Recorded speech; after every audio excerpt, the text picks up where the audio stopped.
Hello, everyone. This is Reverend Dr. Roger Paul, and tonight we're going to study the Urantia Book Paper 185, The Trial Before Pilate. And that starts on page 1987, or paper 185-11. Okay, let's say a prayer, and we'll get started for the night. Father, thank you for bringing us together and allowing us to know this new revelation, that we might share it with others, and that we might learn it, retain it, and give us a little jump when we get to the mansion worlds. We thank you for your many blessings to us, and we thank you for your Son, and we thank you that we can do your will in this life and learn how to do it even more perfected in the next. We thank you in Jesus' name. Amen. Amen. Amen. If I can get the right slide up here.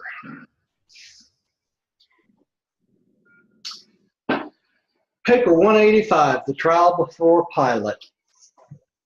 Shortly after 6 o'clock on this Friday morning, April 7th, AD 30, Jesus was brought before Pilate, the Roman procurator who governed Judea, Samaria, and Idumea, under the immediate supervision of the legatus of Syria. The master was taken into the presence of the Roman governor by the temple guards bound and was accompanied by about 50 of his accusers, including the Sanhedrin court, principally Sadduceans, Judas Iscariot, and the high priest Caiaphas, and by the apostle John. Annas did not appear before Pilate. This is a little bit before 6 o'clock.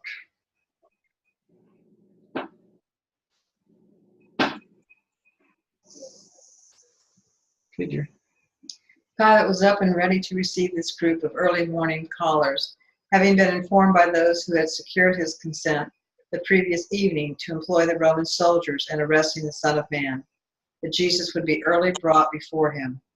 This trial was arranged to take place in front of the Praetorium, in addition to the fortress of Antonia, where Pilate and his wife made their headquarters when stopping in Jerusalem. All right. So he knew they were coming from the night before when he authorized Jesus' arrest, right? All right. Millie. Though Pilate conducted much of Jesus' examination within the Praetorium halls, the public trial was held outside on the steps leading up to the main entrance. This was a concession to the Jews who refused to enter any Gentile building where leaven might be used on this day of preparation for the Passover. Such conduct would not only render them ceremonially unclean and thereby debar them from partaking of the afternoon feast of Thanksgiving, but would also necessitate their subjection to purification ceremonies after sundown before they would be eligible to partake of the Passover supper. They don't mind murdering Jesus, but they would not enter a building because of rules, rules, rules. Yeah. Right. Bill, would you take the next one? Sure. Although these Jews were not at all bothered in conscience as they intrigued to effect the judicial murder of Jesus, they were nonetheless scrupulous regarding all these matters of ceremonial cleanness and traditional regularity. And these Jews have not been the only ones to fail in the recognition of high and holy obligations of a divine nature, while giving meticulous attention to things of trifling importance to human welfare in both time and eternity. So it sounds like to me they had their values really messed up, right? Mm-hmm. One, Pontius Pilate. Stephen, would you take this one? Okay. If Pontius Pilate had not been a reasonably good governor of the minor province, Tiberius would hardly have suffered him to remain as procurator of Judea for 10 years. Although he was a fairly good administrator, he was a moral coward. He was not a big enough man to comprehend the nature of his task as governor of the Jews.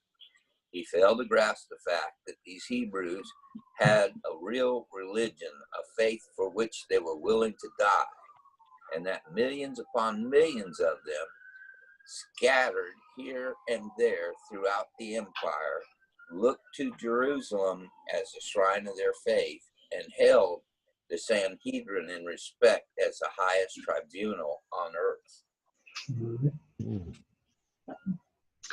Pontius Pilate just didn't seem to be up to the task, did he? Pilate did not love the Jews, and this deep-seated hatred early began to manifest itself. Of all the Roman provinces, none was more difficult to govern than Judea. Pilate never really understood the problems involved in the management of the Jews, and therefore, very early in his experience as governor, made a series of almost fatal and well-nigh suicidal blunders. It was these blunders that gave the Jews such power over him. When they wanted to influence his decisions, all they had to do was to threaten an uprising, and Pilate would speedily capitulate. And this apparent vacillation or lack of moral courage of the procurator was chiefly due to the memory of a number of controversies he had had with the Jews, and because in each instant they had worsted him. The Jews knew that Pilate was afraid of them, that he feared for his position before Tiberius, and they employed this knowledge to the great disadvantage of the governor on numerous occasions.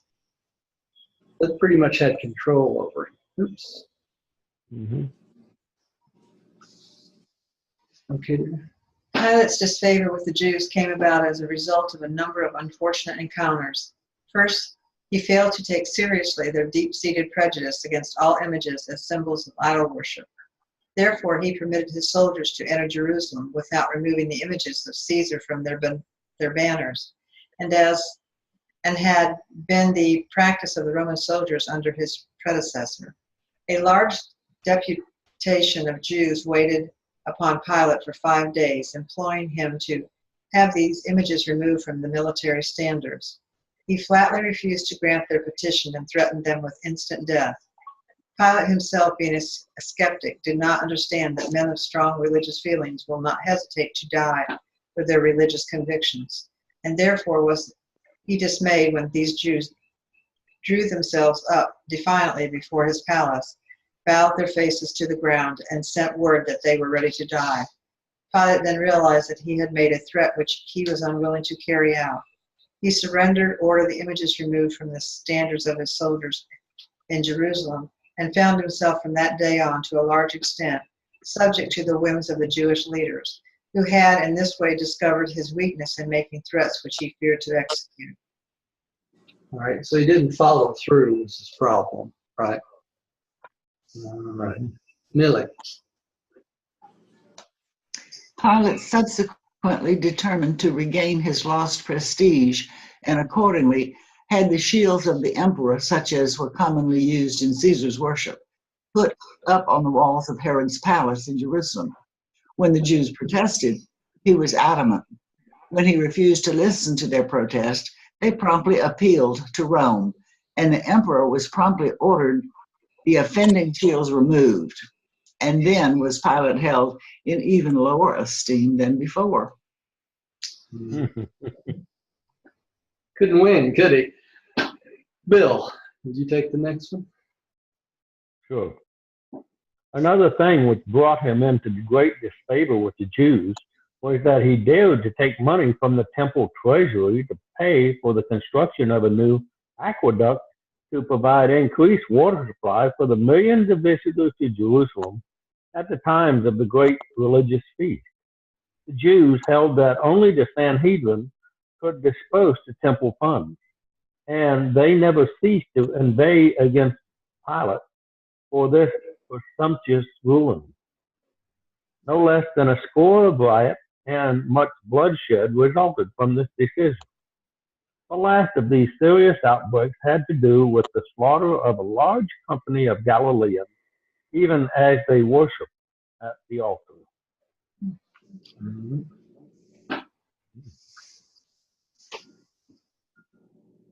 Went backwards. I know, this thing's acting crazy. Stephen, would you take the next one, please? Okay.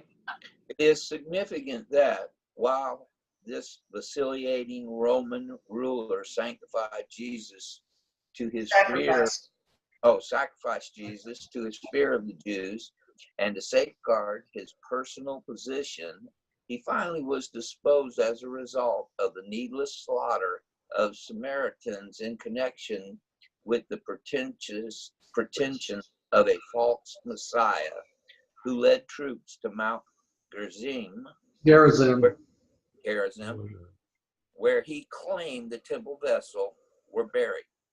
And fierce riots broke out when he failed to reveal the hiding place of the sacred vessels, as he had promised. As a result of this episode, the legatus of Syria ordered Pilate to Rome. Tiberius died while Pilate was on the way to Rome, and he was not reappointed as procurator of Judea. He never fully recovered from the regretful condemnation of having consented to the crucifixion of Jesus. Finding no favor in the eyes of the new emperor, he retired to the province of Lasani, where he subsequently committed suicide. All right. Seems like everyone that was really bad that had things to do with this committed suicide, didn't it? Yeah. Mm-hmm. Claudia Procula, Pilate's wife, had heard much of Jesus through the word of her maid-in-waiting, who was a Phoenician believer in the gospel of the kingdom. After the death of Pilate, Claudia became prominently identified with the spread of the good news.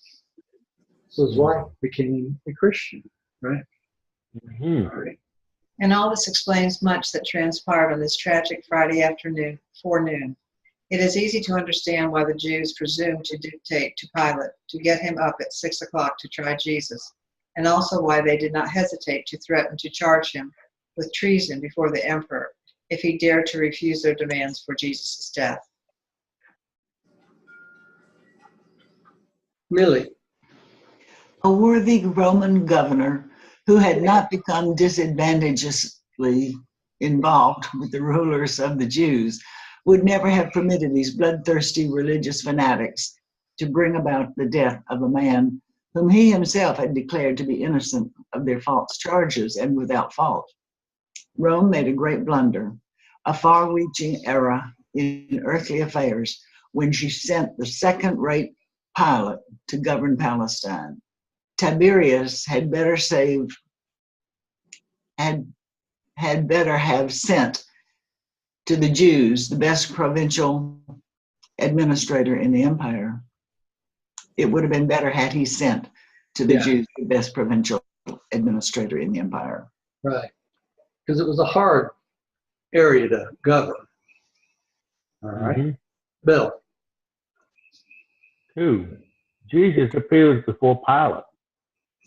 When Jesus and his accusers had gathered in front of Pilate's judgment hall, the Roman governor came out and, addressing the company assembled, asked, "What accusation do you bring against this fellow?"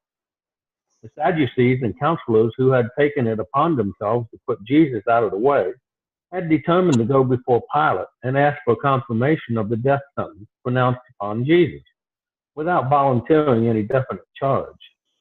Therefore did the spokesman for the Sanhedrin court answer Pilate, "If this man were not an evildoer, we should not have delivered him up to you."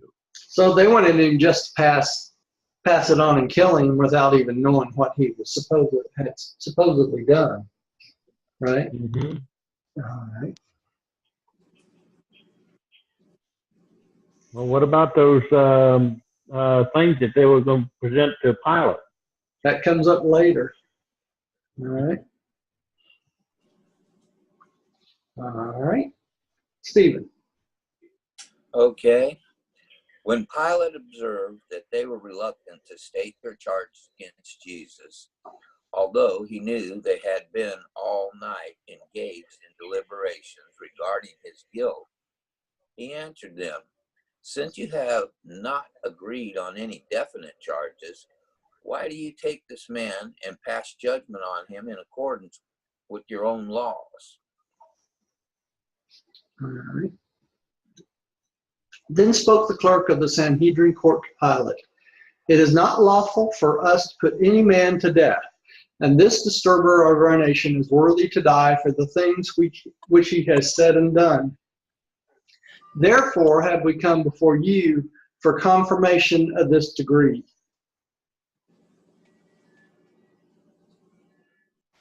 Then spoke the clerk. Hang on. Okay, no.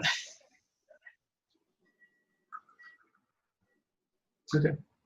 To come before the Roman governor with this attempt at evasion discloses both the ill will and the ill humor of the Sanhedrin and Sanhedrists towards Jesus, as well as their lack of respect for the fairness, honor, and dignity of Pilate.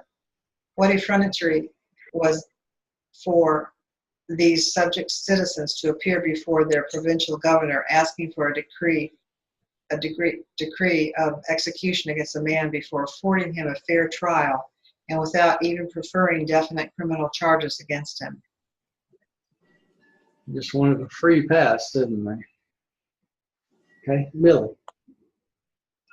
Pilate knew something of Jesus' work among the Jews, and he surmised that the charges which might be brought against him had to do with infringements of the Jewish ecclesiastical law. Therefore, he sought to refer the case back to their own tribunal. Again, Pilate took delight in making them publicly confess that they were powerless to pronounce and execute death sentences upon even one of their own race, whom they had come to despise with a bitter and envious hatred. Man, it doesn't want to go forward, does it? Okay, Bill, would you take the next one? Sure. It was a few hours previously, shortly before midnight, and after he had granted permission to use Roman soldiers in effecting the secret arrest of Jesus, that Pilate had heard further concerning Jesus and his teaching from his wife, Claudia, who was a partial convert to Judaism, and who later on became a full-fledged believer in Jesus' gospel.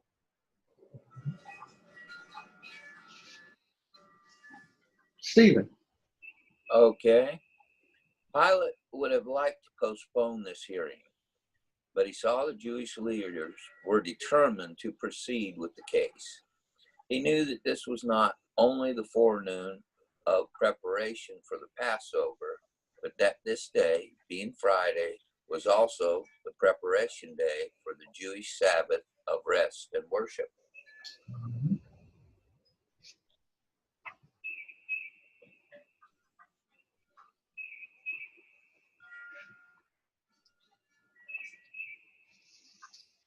Pilate, being keenly sensitive to the disrespectful manner of the approach of these Jews, was not willing to comply with their demands that Jesus be sentenced to death without a trial. When therefore he had waited a few moments for them to present their charges against the prisoner, he turned to them and said, "I will not sentence this man to death without a trial. Neither will I consent to examine him until you have presented your charges against him in writing." Mm-hmm. When the high priest and the others heard Pilate say this, they signaled to the clerk of the court, who then handed to Pilate the written charges against Jesus. And these charges were: we find in the Sanhedrin tribunal that this man is an evildoer and a disturber of our nation, in that he is guilty of 1, perverting our nation and stirring up our people to rebellion; 2, forbidding the people to pay tribute to Caesar; 3, calling himself the King of the Jews and teaching the founding of a new kingdom.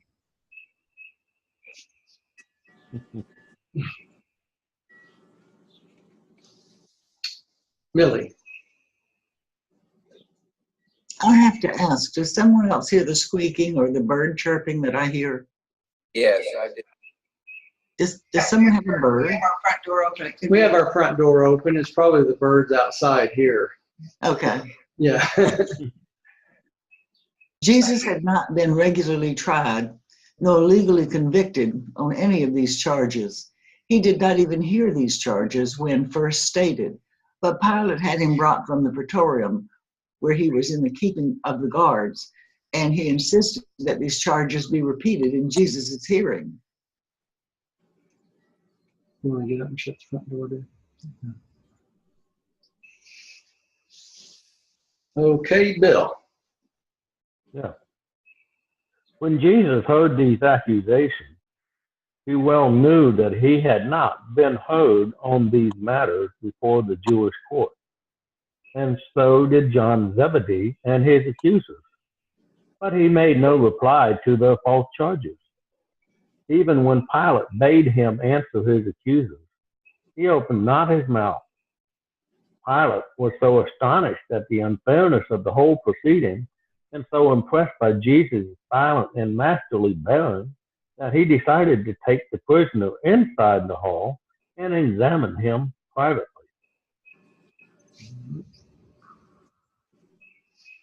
Stephen. Okay. Pilate was confused in mind, fearful of the Jews in his heart, and mightily stirred in his spirit by the spectacle of Jesus standing there in majestic before his bloodthirsty accusers and gazing down on them, not in silent contempt, but with an expression of genuine pity and sorrowful affection. Mm-hmm. The private examination by Pilate. Pilate took Jesus and John Zebedee into a private chamber, leaving the guards outside in the hall. Requesting the prisoners to sit down, he sat down by his side and asked several questions. Pilate began his talk with Jesus by assuring him that he did not believe the first count against him, that he was a perverter of the nation and an inciter to rebellion. He then asked, "Did you ever teach that tribute should be refused to Caesar?" And Jesus, pointing to John, said, "Ask him or any other man who has heard my teaching." Then Pilate questioned John about this matter of tribute, and John testified consenting his master's teaching, and explained that Jesus and his apostles paid taxes both to Caesar and to the temple. When Pilate had questioned John, he said, "See that you tell no man that I talked with you," and John never did reveal this matter. This is Caesar and Jesus. Pilate then turned around to question Jesus further, saying, "And now about the third accusation against you. Are you the king of the Jews?" Since there was a tone of possibly sincere inquiry in Pilate's voice, Jesus smiled on the procurator and said, "Pilate, do you ask this for yourself, or do you take this question from these others, my accusers?" Whereupon, in a tone of partial indignation, the governor answered, "Am I a Jew? Your own people and the chief priests delivered you up and asked me to sentence you to death. I question the validity of their charges and am only trying to find out for myself what you have done. Tell me, have you said that you are the king of the Jews? And have you sought to found a new kingdom?"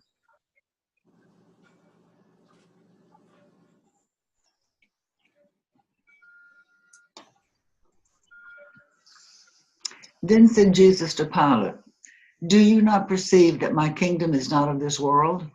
If my kingdom were of this world, surely would my disciples fight that I should not be delivered into the hands of the Jews.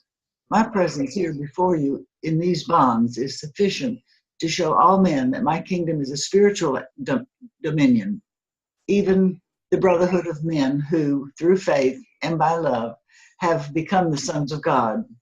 And this salvation is for the Gentile as well as for the Jew." He wanted to make sure that was clear, especially to Pilate, because Pilate would be considered what? A Gentile. Right. Or a non-Jew. Or a non-Jew, right. Bill. Okay. "Then, are you a king after all?" said Pilate. And Jesus answered, "Yes, I am such a king. And my kingdom is the family of the faith sons of my Father who is in heaven. For this purpose was I born into this world, even that I should show my Father to all men and bear witness to the truth of God. And even now do I declare to you that everyone who loves the truth hears my voice. Did you see Jesus call the family of God the faith sons of God there? Right? Mhm. Talk about this. Yeah. Yes. Stephen. Then said Pilate, half in ridicule and half in sincerity, truth. What is truth? Who knows? Go ahead and take the next one too, Stephen. That was too short. Pilate was not able to fathom Jesus' words, nor was he able to understand the nature of the spiritual kingdom. But he was now certain that the prisoner had done nothing worthy of death. One look at Jesus face to face was enough to convince even Pilate that this gentle and weary but majestic and upright man was no wild and dangerous revolutionary who aspired to establish himself on the temporal throne of Israel. Pilate, though he understood something of what Jesus meant when he called himself a king, for he was familiar with the teachings of the Stoics, who declared that the wise man is king, Pilate was thoroughly convinced that instead of being a dangerous sedition monger, Jesus was nothing more or less than a harmless visionary, an innocent fanatic. After questioning the master, Pilate went back to the chief priests and the accusers of Jesus and said, I have examined this man, and I find no fault in him. I do not think he is guilty of the charges you have made against him. I think he ought to be set free. And when the Jews heard this, they were moved with great anger, so much so that they wildly shouted that Jesus should die. And one of the Sanhedrists boldly stepped up by the side of Pilate, saying, This man stirs up the people, beginning in Galilee and continuing throughout all Judea. He is a mischief maker and an evil doer. You will long regret it if you let this wicked man go free.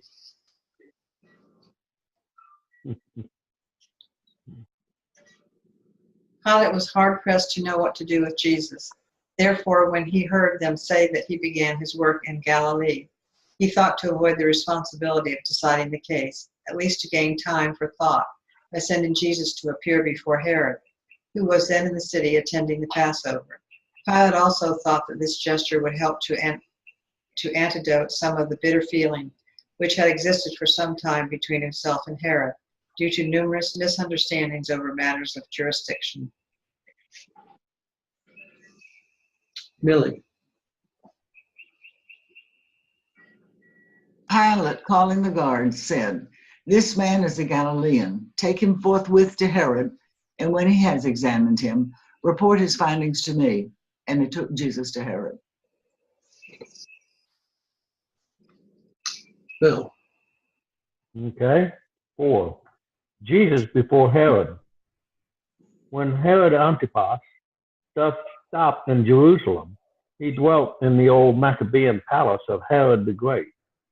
And it was to this home of the former king that Jesus was now taken by the temple guards. And he was followed by his accusers and an increasing multitude. Herod had long heard of Jesus, and he was very curious about him.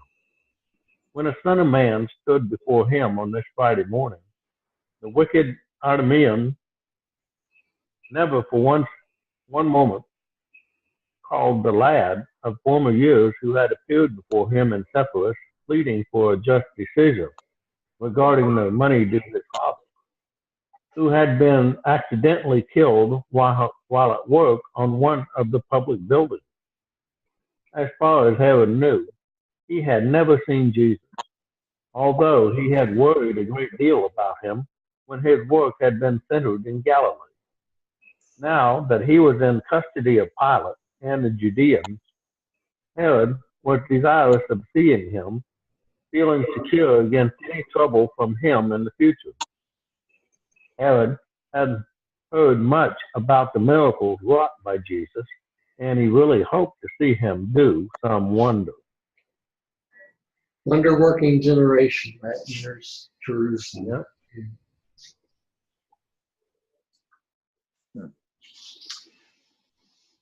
When they brought Jesus before Herod, the Tetrarch was startled by his stately appearance and the calm composure of his countenance. For some 15 minutes, Herod asked Jesus questions, but the master would not answer. Herod taunted and dared him to perform a miracle, but Jesus would not reply to his many inquiries or respond to his taunt. Then Herod turned to the chief priests and the Sadducees, and giving ear to their accusations, heard all and more than Pilate had listened to regarding the alleged evil doings of the Son of Man.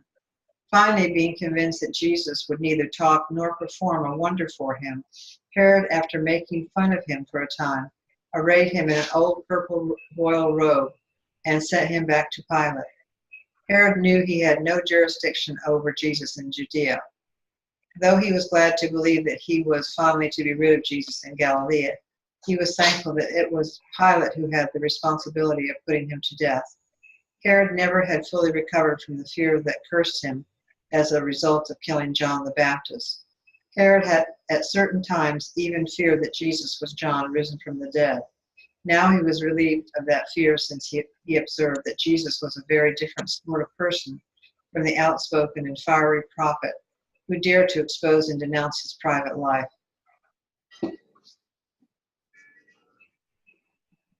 Millie. 5. Jesus returns to Pilate. When the guards had brought Jesus back to Pilate, he went out on the front steps of the Praetorium, where his judgment seat had been placed, and called together the chief priest and the Sanhedrin, said to them, "You brought this man before me with charges that he perverts the people, forbids the payment of taxes, and claims to be king of the Jews. I have examined him and failed to find him guilty of these charges. In fact, I find no fault in him. Then I sent him to Herod, and the Tetrarch must have reached the same conclusion, since he had sent him back to us. Certainly, nothing worthy of death has been done by this man. If you still think he needs to be disciplined, I'm willing to chastise him before I release him." This is Jesus being chastised. Bill. Okay. Just as the Jews were about to engage in shouting their protest against the release of Jesus, a vast crowd came marching up to the Praetorium for the purpose of asking Pilate for the release of a prisoner in honor of the Passover feast. For some time, it had been the custom of the Roman governors to allow the populace to choose some imprisoned or condemned man for pardon at the time of the Passover. And now that this crowd had come before him to ask for the release of a prisoner, and since Jesus had so recently been in great favor with the multitude, it occurred to Pilate that he might possibly extricate himself from his predicament by proposing to this group that since Jesus was now a prisoner before his judgment seat, he released to them this man of Galilee as the token of a Passover goodwill. Wouldn't it have been interesting if he had actually released him and Jesus went on with his life for That would have been. Yeah. Stephen, would you take the next one? Okay. As the crowd surged up on the steps of the building, Pilate heard them calling out the name of one Barabbas. Barabbas was a noted political agitator and murderous robber, the son of a priest who had recently been apprehended in the act of robbery and murder on the Jericho Road. This man was under sentence to die as soon as the Passover festivities were over. So this was a true criminal, right?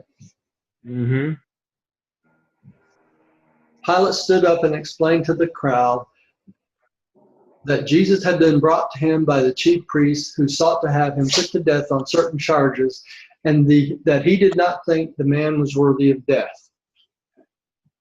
Said Pilate, "Which therefore would you prefer that I release to you? This Barabbas, the murderer, or this Jesus of Galilee?" And when Pilate had thus spoken, the chief priests and the Sanhedrin's counselors all shouted at the top of their voices, "Barabbas, Barabbas." And when the people saw that the chief priests were minded to have Jesus put to death, they quickly joined in the clamor for his life, while they shouted for the release of Barabbas.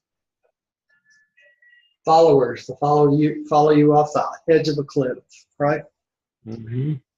All right. A few days before this, the multitude had stood in awe of Jesus, but the mob did not look up to one who, having claimed to be the Son of God, now found himself in the custody of the chief priests and the rulers and on trial before Pilate for his life.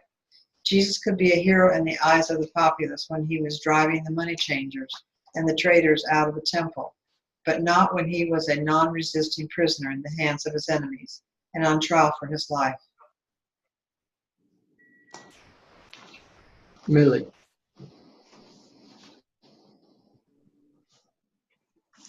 Pilate was angered at the sight of the chief priest clamoring for the pardon of a notorious murderer while they shouted for the blood of Jesus. He saw their malice and hatred and perceived their prejudice and envy. Therefore, he said, I'm sorry, what? Nobody say anything. Go ahead. Therefore, he said to them, "How could you choose the life of a murderer in preference to this man whose worst crime is that he figuratively calls himself the King of the Jews?" But this was not a wise stalemate for Pilate to make. Statement for Pilate to make. This was not a wise statement for Pilate to make, Millie. Right. The Jews were a proud people, now subject to the Roman political yoke, but hoping for the coming of the Messiah, who would deliver them from Gentile bondage with a great show of power and glory. They resented more than Pilate could know the intimation that this meek-mannered teacher of strange doctrines, now under arrest and charged with crimes worthy of death, should be referred to as King of the Jews. They looked upon such a remark as an insult to everything which they held sacred and honorable in their national existence, and therefore did they all let loose their mighty shouts for Barabbas's release and Jesus' death. We all know that Barabbas didn't last very long after he was released, right? He was killed. What do you know about Barabbas after he was released? He was killed on an assault, when the Jews took over the mountain. I think it's called the 300. I was trying to think of the name of the mountain. Right outside of Jerusalem.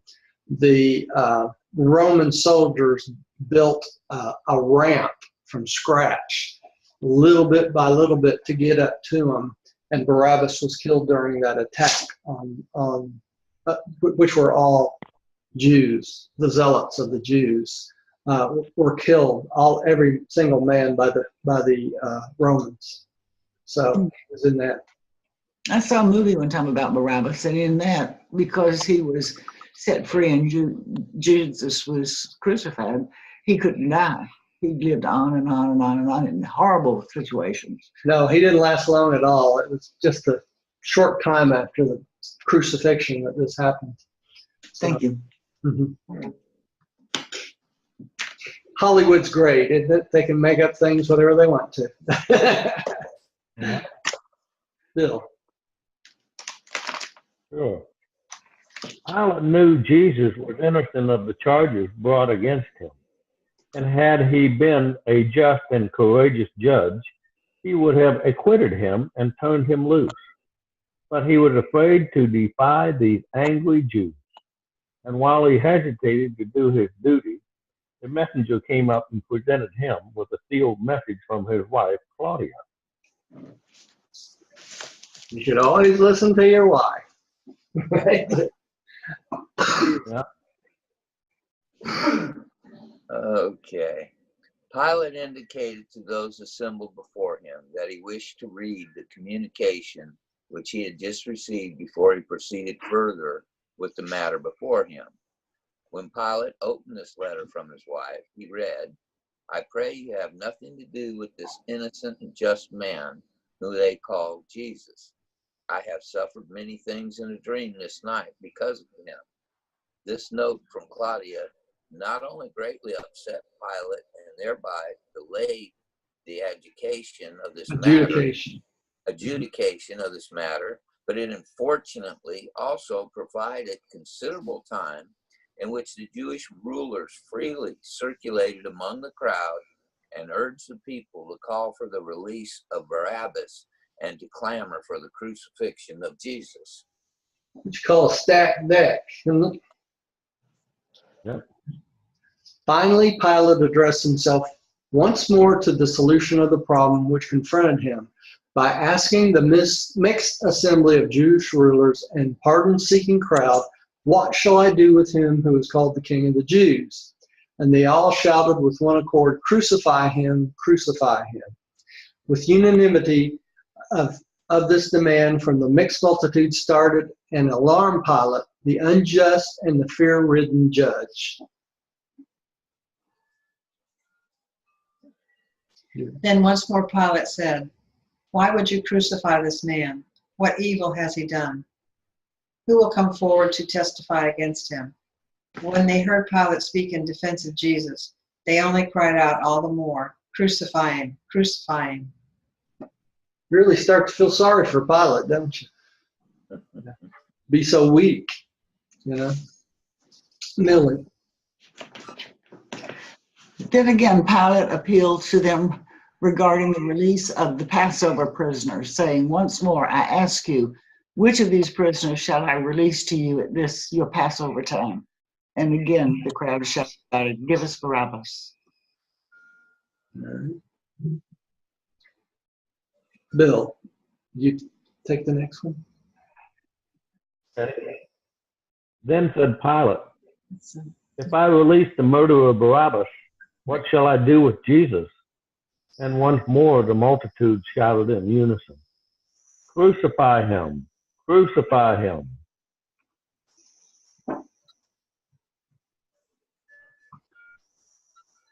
Stephen.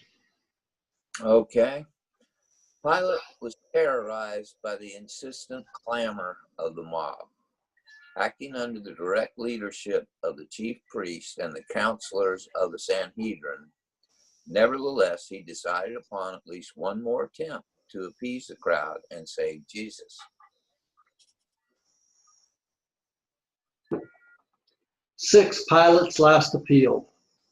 And all that is transpiring early this Friday morning before Pilate, only the enemies of Jesus are participating.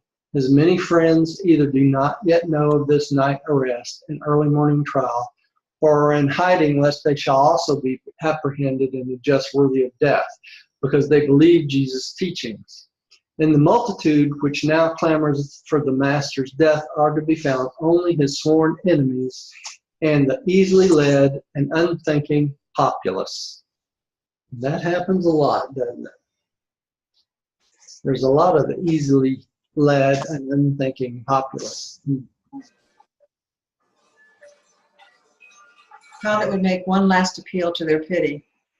Being afraid to defy the clamor of this misled mob who cried for the blood of Jesus, he ordered the Jewish guards and the Roman soldiers to take Jesus and scourge him. This was in itself an unjust and illegal procedure, since the Roman law provided that only those condemned to die by crucifixion should be thus subjected to scourging. The guards took Jesus into the open courtyard of the Praetorium for this ordeal. Though his enemies did not witness the scourging, Pilate did, and before they had finished this wicked abuse, he directed the scourgers to desist and indicated that Jesus should be brought to him. Before the scourgers laid their knotted whips upon Jesus as he was bound to the whipping post, they again put upon him the purple robe, and plaiting a plaiting a crown of thorns, and they placed it upon his brow. And when they had put a reed in his hand, as a mock scepter, they knelt before him and mocked him, saying, Hail, King of the Jews! And they spit upon him and struck him in the face with their hands. And one of them, before they returned him to Pilate, took the reed from his hand and struck him upon the head. Millie. Then Pilate led forth his bleeding and lacerated prisoner, and presenting him before the mixed multitude, said, Behold the man. Again, I declare to you that I find no crime in him. And having him scourged, I would release him. And this is another picture of that.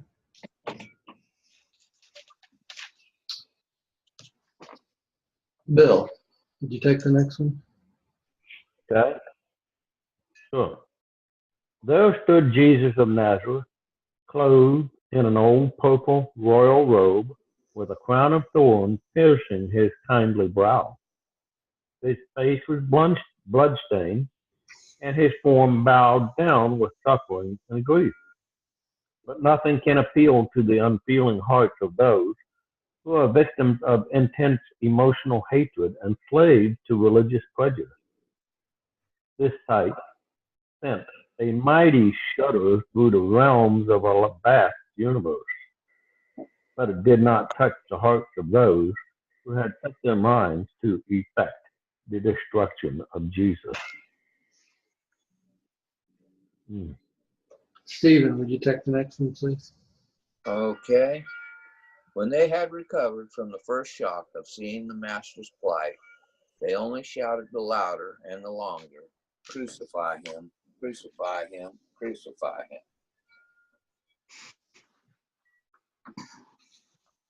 And now did Pilate comprehend that it was futile to appeal to their supposed feelings of pity. He stepped forward and said, I perceive that you are determined this man shall die. But what has he done to deserve death? Who will declare his crime? Then the high priest himself stepped forward, and going up to Pilate angrily declared, We have a sacred law, and by that law this man ought to die, because he made himself out to be the Son of God. When Pilate heard this, he was all the more afraid, not only of the Jews, but recalling his wife's note and the Greek mythology of the gods coming down on earth. He now trembled at the thought of Jesus possibly being a divine personage. He waved to the crowd to hold its peace while he took Jesus by the arm and again led him inside the building that he might further examine him. Pilate was now confused by fear and bewildered by superstition and harassed by the stubborn attitude of the mob. Millie. 7. Pilate's last interview. As Pilate, trembling with fearful emotion, sat down by the side of Jesus, he inquired, Where do you come from? Really, who are you? What is this they say that you are the Son of God? Bill, would you take the next one, please? Sure. But Jesus could hardly answer such questions when asked by a man-fearing, weak, and vacillating judge who was so unjust as to subject him to flogging, even when he had declared him innocent of all crime, and before he had been duly sentenced to die. Jesus looked Pilate straight in the face, but he did not answer him. Then said Pilate, Do you refuse to speak to me? Do you not realize that I still have power to release you or to crucify you? Then said Jesus, You could have no power over me except it were permitted from above. You could exercise no authority over the Son of Man unless the Father in heaven allowed it. But you are not so guilty, since you are ignorant of the gospel. He who betrayed me and he who delivered me to you, they have the greater sin. Wouldn't want to be in their shoes. Stephen, This last talk with Jesus thoroughly frightened Pilate. This moral coward had judicial weakling now labored under the double weight of the superstitious fear of Jesus and mortal dread of the Jewish leaders. Again, Pilate appeared before the crowd, saying, I am certain this man is only a religious offender. You should take him and judge him by your law. Why should you expect that I would consent to his death because he has clashed with your traditions? Pilate was just about ready to release Jesus when Caiaphas, the high priest, approached the cowardly Roman judge and, shaking an avenging finger in Pilate's face, said with angry words which the entire multitude could hear, If you release this man, you are not Caesar's friend, and I will see that the emperor knows all. This public threat was too much for Pilate. Fear for his personal fortunes now eclipsed all other considerations, and the cowardly governor ordered Jesus brought out before the judgment seat. As the master stood there before them, he pointed to him and tauntingly said, Behold your king. And the Jews answered, Away with him, crucify him. And then Pilate said with much irony and sarcasm, Shall I crucify your king? And the Jews answered, Yes, crucify him. We have no king but Caesar. And then did Pilate realize that there was no hope of saving Jesus, since he was unwilling to defy the Jews. Millie.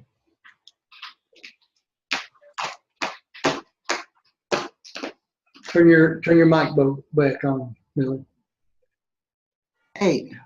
Pilate's tragic surrender. Here stood the Son of God incarnate as the Son of Man. He was arrested without indictment, accused without evidence, adjudged without witnesses, punished without a verdict, and now was soon to be condemned to die by an unjust judge who confessed that he could find no fault in him. If Pilate had thought to appeal to their patriotism by referring to Jesus as King of the Jews, he utterly failed. The Jews were not expecting any such king. The declaration of the chief priests and the Sanhedrin and the Sadducees, we have no king but Caesar, was a shock even to the unthinking populace, but it was too late now to save Jesus, even had the mob dared to espouse the master's cause. Mm-hmm.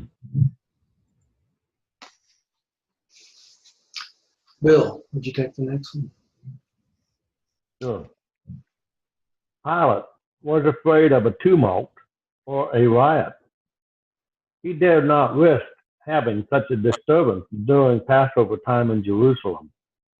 He had recently received a reprimand from Caesar, and he would not risk another. The mob cheered when he ordered the release of Barabbas. Then he ordered a basin and some water and stood there before the multitude. He washed his hands, saying, I am innocent of the blood of this man. You are determined that he shall die, but I have found no guilt in him. See you to it. The soldiers will lead him forth. And then the mob cheered and replied, His blood will be on us and on our children. His blood will be on us and our children. And that's exactly what it was. And next time we'll do just before the crucifixion.